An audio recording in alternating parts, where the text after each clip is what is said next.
I know I said I wouldn't do any more of these, but in my defence, this is very political. This is not an election blog, it's a post-election blog. Therefore I haven't done a U-turn. And this is a post-election blog that's red, white and blue. It's a post-election blog that's good for Britain because it's good for Britain. Actually, I was asked to do it by two people, only one of whom I'm related to, so there. Right, okay. Anyway, the other thing just to note is that before I do these, I make some notes just to prepare, you know, being the consummate professional that I am. So before doing this, I made some notes. I didn't have a piece of paper handy, so the nearest thing I could find was Theresa May's face. So I've made my notes for this on Theresa May's face. So I'm just going to put her down here so I can look at her to prompt myself as I speak, so I get kind of, you know, exactly what I want to say out there. My initial premise for doing these videos was that what I felt was going on was a seizure of power by the right wing, the far right wing of the Conservative Party. And I think there was a real danger that that would be the case, because there are lots of factors in play that could lead to that in a way that has panned out historically, notably in Germany in 1929 to 33, but also in other places. And those factors are still prevalent. Rabid right-wing press, a far-right party in league with big business, and an electorate that's sort of disengaged, slightly marginalised, slightly under pressure, and all those things are still there. But what's been gratifying about this election is that it's proved they're not quite as potent as I might have feared when I began making these videos. The question of who won the election is a perplexing one, because clearly the Conservatives have the most seats, therefore they won. But never has a victory, in my experience, felt so much like a loss. And they are battered and bruised despite being able to form the next government. They're still in power, and yet it doesn't feel like it. And it feels like they are hanging on with their fingertips, and eventually they will lose power, which is gratifying. So who did win? Well, I think the winners of this election were the Labour Party, because they came back to a position where they could claim to be a legitimate opposition. Also, I think the winners were us as a country, because although we are a disunited country, because Brexit is still getting a lot of people agitated and does divide us, and we do get rather heads up about it, I do certainly, I think the election has brought the United Kingdom into a situation where it is more united, and that's mainly to do with the events in Scotland. It's ironic, really, that the Tories have made great gains in Scotland. So Ruth Davison and her team have done a very good job at bringing the kingdom into a more united position. And so it feels rather strange as a member of the, or former member of the Labour Party, for me to be saying I'm quite pleased that the Conservatives have done well in Scotland, but what it does do is it brings Scotland much closer into the United Kingdom and makes the chances of independence far less likely, which is something that I'm very happy about. So I'm sure everybody will be grateful to Ruth Davison, particularly the DUP. Ooh, topical. Anyway, so that's one thing.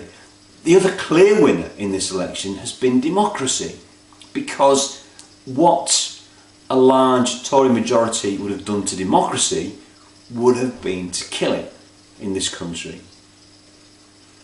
And there were the mechanisms by which that could have happened, and it didn't. And I feel very gratified that so many people came out and were motivated enough to stand up and say, no, I think this, and come out and vote, particularly young people, in order to prevent that happening. So in a way, it doesn't matter that Conservatives have the biggest party. What's important is that there are enough people to vote in a different way to challenge them. And I'd be equally as worried if Labour had a massive majority and a mandate for decades, because that would equally be damaging for the country. Democracy is a good thing, and our system works well when there are checks and balances that ensure that whoever's in power has to behave in a moderate and a liberal way and not simply push a radical extremist agenda, as they would have done had they won a massive majority.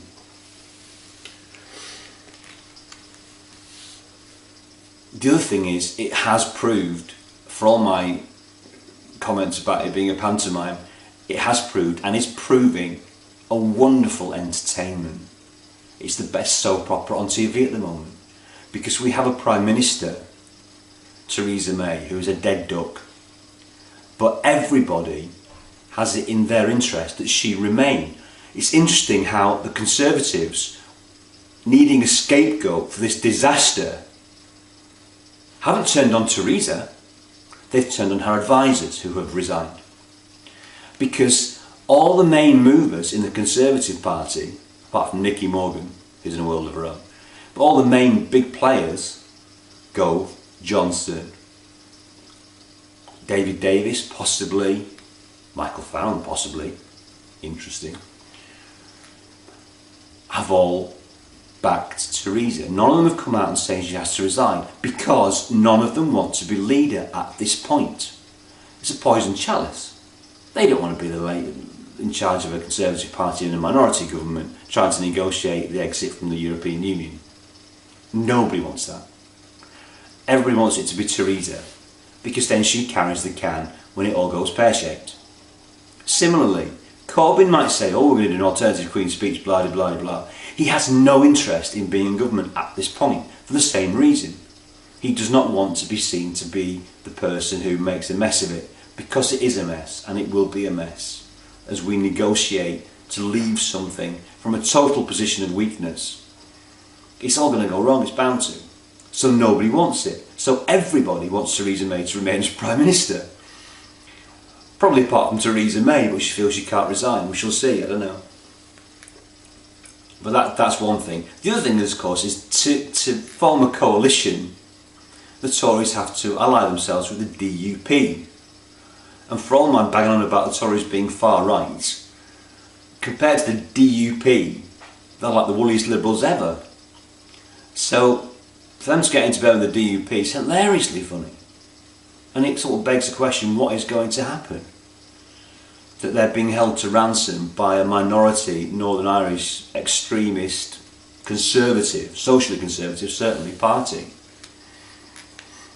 So that, I mean, watch the space. I mean, you know, this could be hilarious. You know, you can imagine a sort of Theresa May, Ian Paisley kind of melded spitting image puppet. And of course the irony is that the right-wing press, when the possibility that Jeremy would form a coalition with the Libs and the SNP, coined the phrase coalition of chaos.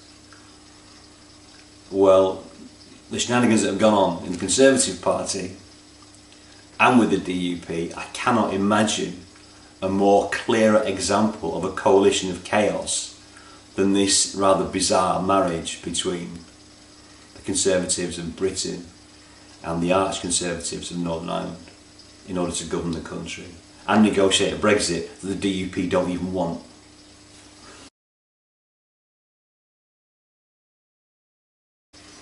So what do we learn? What I've learned is that it's reminded me that although 17 million people voted for Brexit, mostly on dubious grounds, 16 million didn't. And I've seen a lot of people talking in ways that make me feel that perhaps this country's not quite as bigoted or as ignorant or as hateful as I thought it was. That there are millions of people in this country who are decent, pluralist, intelligent, compassionate and generally decent thinking. It's made me think that there's enough of a force to protect our public services from the right wing and their agenda to demolish them. So I'm kind of hopeful in that regard. I'm also hopeful that a lot of people who might not necessarily become involved in politics have become involved and become quite vocal. It's got everybody going, and it could easily have gone the other way and just hacked everybody off and nobody would have bothered, and a low turnout would have been a disaster. So that's gratifying.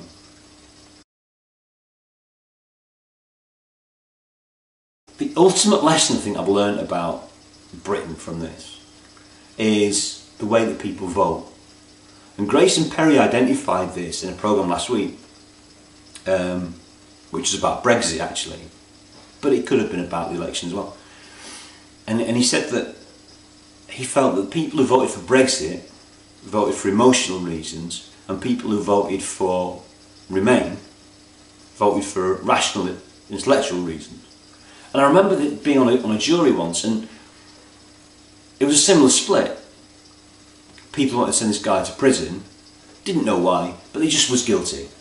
And the people who wanted to say no, he was not guilty, did so because actually there wasn't enough evidence to convict him of being guilty, you know, based on a kind of rational approach to the material. And I should recognise this really. Having worked in education for 20 years, I've taught people who are now adults, and there is a 50-50 split in our society of people who basically go on their gut and people who think about stuff. And it's perhaps incumbent upon the rationals to try and engage the emotionals.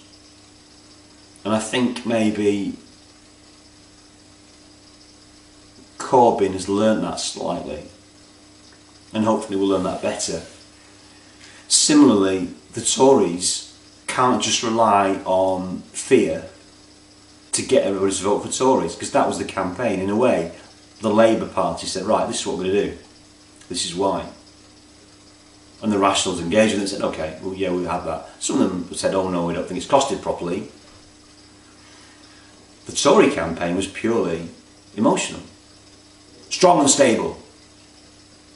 Don't vote for them because they're dangerous, friends of terrorists, they're financially incompetent, everything will fall apart, don't vote for them, vote for us. So the emotionals vote Tory and the rationals vote Socialist, which is a bit of a kind of broad brush answer. But it's not an unreasonable generalisation. So the way forward, the left needs to involve people on an emotional level. It needs to appeal to the emotions of the electorate and say, look, this is about goodness, this is about justice, this is about, you know, safety, security and a better life. The Tories need to work out some sort of rationale that doesn't involve rhetoric and scaremongering. And that will be an interesting development as we move forward. In the meantime, it's been a very nice weekend. England beat Australia, don't matter the cricket. Harry Kane hacked off the Scots who thought they were going to win. Then the rugby team nicked the test match against the Argies with a last minute try by a bloke who was born in some South Sea island or other. He was about as English as my mother-in-law, my first mother-in-law. So actually, you know, life's great really.